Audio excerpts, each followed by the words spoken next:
Boker Tov, nous sommes le 5 mars 2021, c'est l'heure du premier journal d'information en direct de Jérusalem sur Radio Kalita.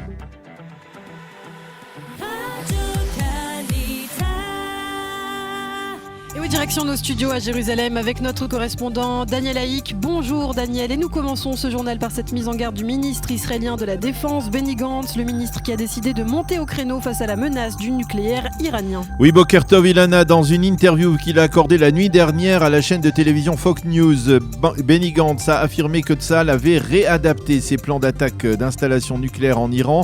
Selon lui, les forces israéliennes ont la capacité d'agir contre ces cibles de manière autonome. Dans cet entretien, il a précisé qu'Israël avait listé une série importante de sites qui pourraient être la cible de ces attaques israéliennes.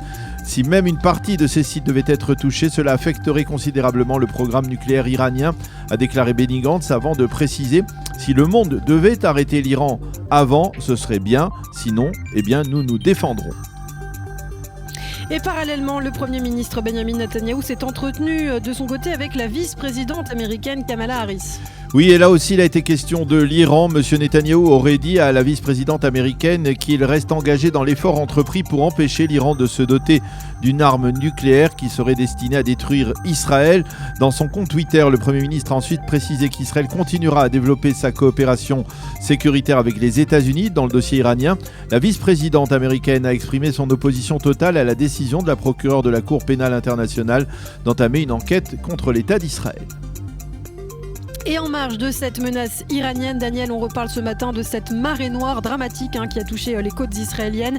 L'Iran pourrait être lié à la catastrophe. Oui, une marée noire qui ne fait pas que causer des dégâts écologiques considérables en Israël. En effet, on s'interroge du côté israélien sur les responsables de cette catastrophe. Nous l'avons dit hier, la ministre de l'Environnement, Ghila Gamliel, affirme détenir des preuves de l'implication directe d'un pétrolier libyen qui aurait déversé au large des côtes israéliennes du mazout en provenance d'Iran. Ce qui est intéressant, c'est qu'au début, les responsables de la défense nationale paraissaient plutôt sceptiques. Eh bien, aujourd'hui, ils semblent étudier très sérieusement cette piste avec donc le plus grand sérieux. Mais ce n'est pas tout. Le Liban envisage de déposer une plainte contre l'État d'Israël devant les instances de l'ONU pour, je cite, agression environnementale. En effet, la marée noire a pollué aussi une partie des côtes libanaises. Et puis dans le reste de l'actualité, c'était une visite attendue. Elle a finalement été décalée, celle en Israël du PDG de Pfizer, Albert Bourla, prévue pour le 8 mars. Elle a donc finalement été reportée.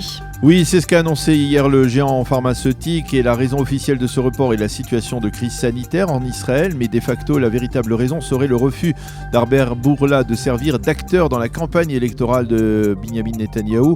En début de semaine, une ONG israélienne avait d'ailleurs demandé au conseiller juridique du gouvernement, le Dr Avichai Mendelblit, d'interdire cette visite en raison de la propagande électorale qu'elle risquait d'entraîner.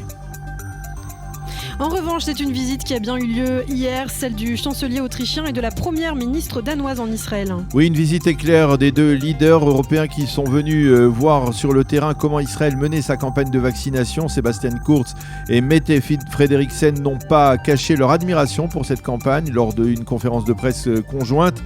Ils ont annoncé la création d'un fonds commun de recherche et de développement qui aura pour mission d'accélérer la production de vaccins de la première et de la seconde génération. Il est intéressant de souligner que leur démarche est perçue comme un désaveu envers la politique de vaccination de l'Union européenne, trop lente à leur goût. Et puis enfin, nous terminons par un mot de sport, Daniel, et de basket plus précisément. Oui, le Maccabi Tel Aviv a conservé hier des chances de participer à la suite de la compétition en Euroleague en battant sur son terrain de Yad Eliyahu à Tel Aviv les Espagnols de Valence 84 à 72. Le match au sommet de la semaine prochaine entre le Maccabi et Panathinaïkos, les Grecs de Panathinaïkos entraînés par l'Israélien Oded Katash, sera déterminant. C'est la fin de ce premier journal d'information.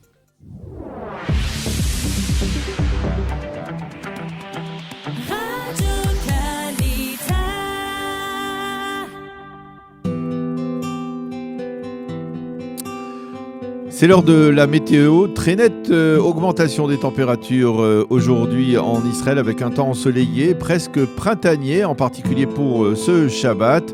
Les températures prévues aujourd'hui à Jérusalem, 14 degrés, 19 à Tel Aviv et 24 degrés à Eilat.